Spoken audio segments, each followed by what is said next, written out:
I feel, and I came out with my own plan, which I'm about to present in Washington next week in various institutions and centers. Yes, I know, it's in the material. That we, Israel, should work on the two sides of the stick. One is we should say we will support the resolution, but on condition that the negotiations resume instantaneously. And I think the international community should adopt this rule, because in this way you reaffirm the commitment to bilateralism, which is the only way to negotiate peace in this kind of a modern world, on the one hand. On the other hand, you have to accept the notion of the establishment of a Palestinian state, whereby, as I said, the equation is adopt a resolution, but leave the border issue for immediate negotiations between the parties. It's not far away from what President Obama said. President Obama said no to unilateralism, yes to bilateralism.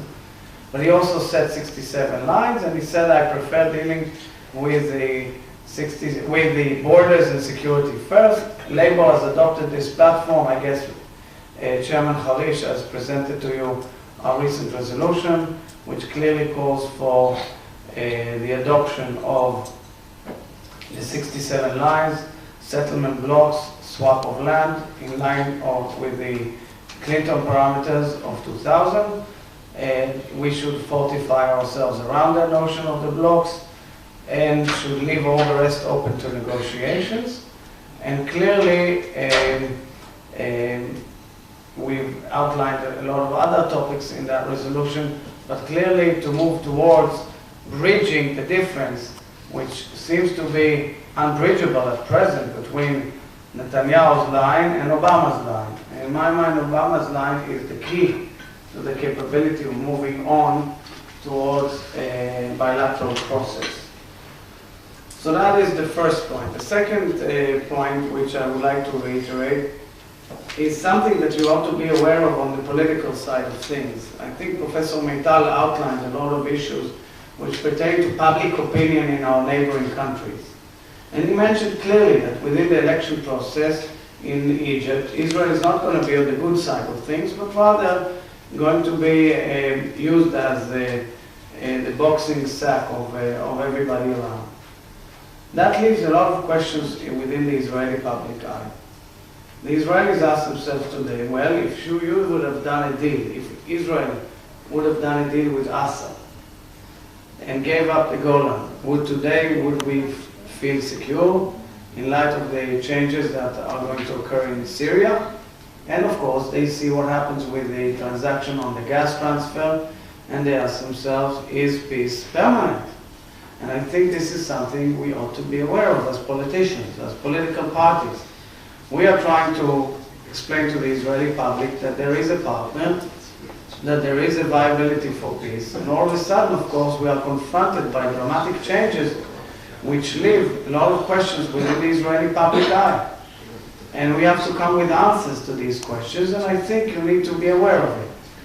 Clearly, and here I come to my third point, the utmost challenge of the Socialist International at large is, of course, the human rights issue within the Arab countries around us.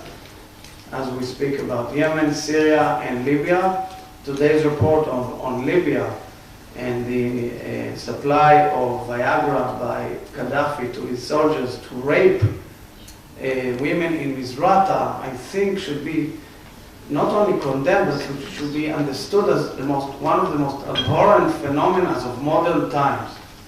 And as we see abhorrent phenomena of this kind in the countries around us, we need to understand that within the Israeli public and in general, there is a vista that says perhaps the Arab countries are not ready for peace in the lines that we are aware of. So I think Labour has gone far in its platform, adopting a very far-reaching platform.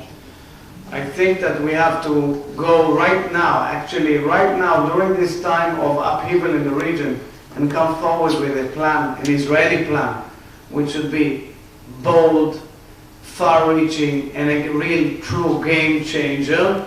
I said that to Netanyahu in the Foreign Affairs Committee of the Knesset last week. Otherwise, And here I come to my last point. Otherwise, we may face a very dangerous reality in September. In September, 3 historical events are going to take place in the region.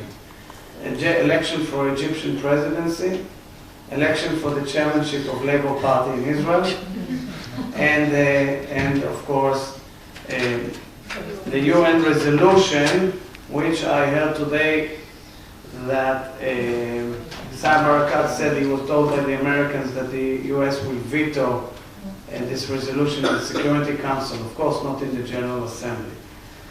But I feel that if we don't preempt this resolution in September, we may lose control, we meaning both parties, and it's risking strategic interests of the world in the region.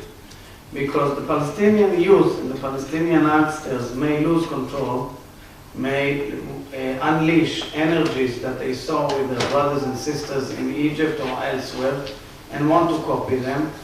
And violence may occur that will be unprecedented. We have to do whatever we can to prevent that violence and move straight to the bilateral track. And therefore I complete my words by saying we should adopt what I came forward as my platform, and later on others adopted it.